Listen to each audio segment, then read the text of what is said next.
నారాయణ ఆది నారాయణ. ఓం నారాయణ ఆది నారాయణ ఛానల్ను ఆదరిస్తున్న గురు బంధువులకు స్వాగతం, సుస్వాగతం.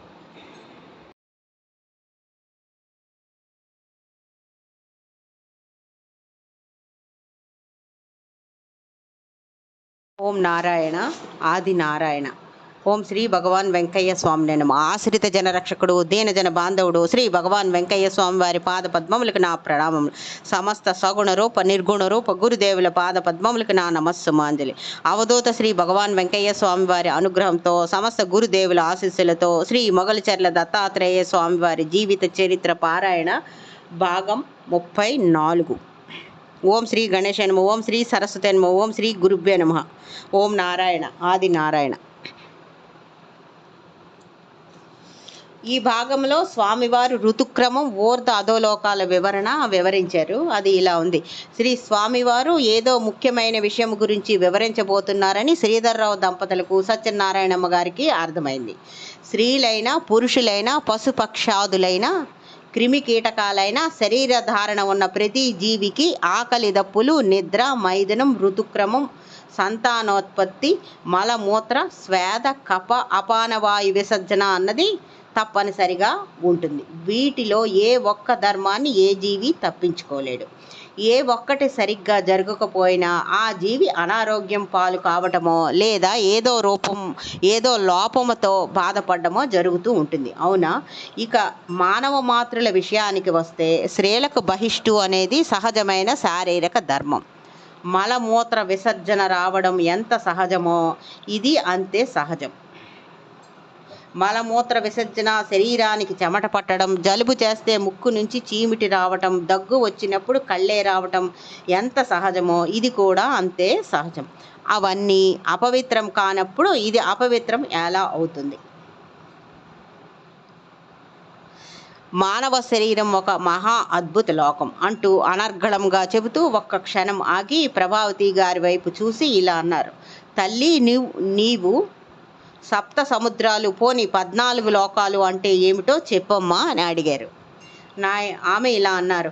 నాయన, ఇలా గబుక్కున చెప్పమంటే చెప్పలేను, కానీ భూమి కింద అతల వితల సుతల తలాతల రసాతల పాతాళ లోకాలని, భూమిపైన స్వర్గలోక, సువర్ణలోక, భువర్ణలోక, సత్యలోక, తపోలోక, బ్రహ్మలోక అని ఇలా చెబుతారు. వాటి క్రమం ఎలా ఉంటుందో గుర్తులేదు, చదివి చాలా రోజులైంది అని అన్నారు ఆమె.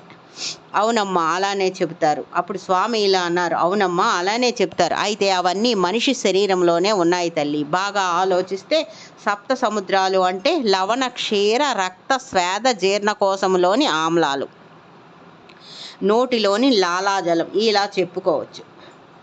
లవణ, క్షీర, రక్త, స్వేద, జీర్ణకోశంలోని ఆమ్లాలు, నోటిలోని లాలాజలం ఇలా చెప్పుకోవచ్చు. అలాగే నీవు చెప్పిన ఊర్ధ అధోలోకాలు కూడా మానవ దేహమే. ఊర్ధ అధోలోకాలకు కూడా మానవ దేహమే నిలయం.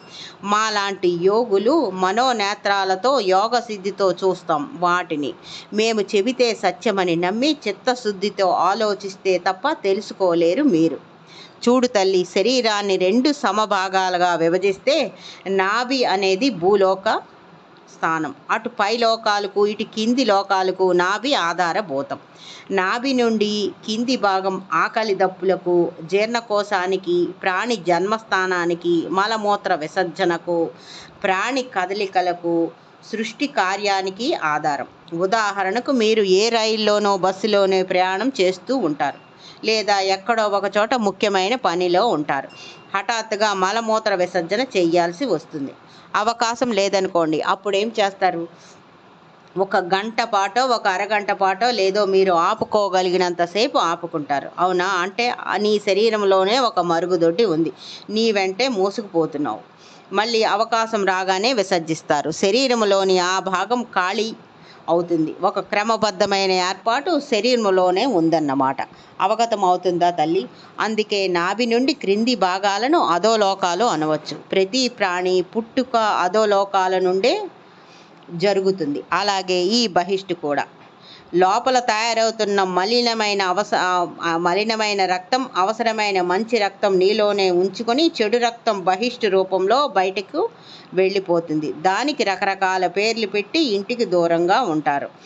ఇక ఊర్ధ్వలోకాలు నాభి పై స్థానాలు రక్త ప్రసరణకు ఆధారమైన గుండె, నాడీ మండలం, ఆలోచనకు మెదడు, శిరస్సు, రుచులు ఆస్వాదించే నాలుక, ఆలోచనకు మెదడు.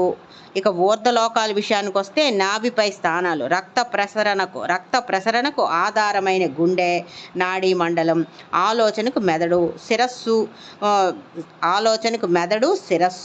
రుచులు ఆస్వాదించేందుకు నాలుక, మాట్లాడడానికి నోరు, ధ్వనిని గ్రహించే చెవులు, దృష్టి తెలుసుకునే కళ్ళు, అన్నీ వీటినే ఊర్ధ్వలోకాలుగా భావించండి.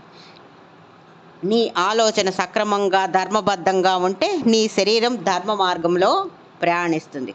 అవి వక్రంగా ఉంటే జీవితమే గతి తప్పుతుంది.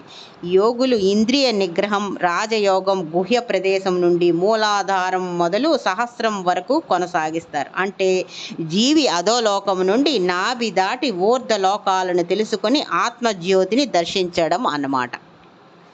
ఇది మానవ దేహంలోనే ఉన్న అధోలోకాల గురించి క్లుప్తంగా ఇస్తున్న వివరణ. ఇక అసలు విషయానికి వద్దాం. పెద్దలు ఏ ఆచారాన్ని అనవసరంగా పెట్టరు. ప్రతి దానికి ఒక కారణం ఉంటుంది. అదేమిటో వివరిస్తాను, శ్రద్ధగా వినండి అని అన్నారు.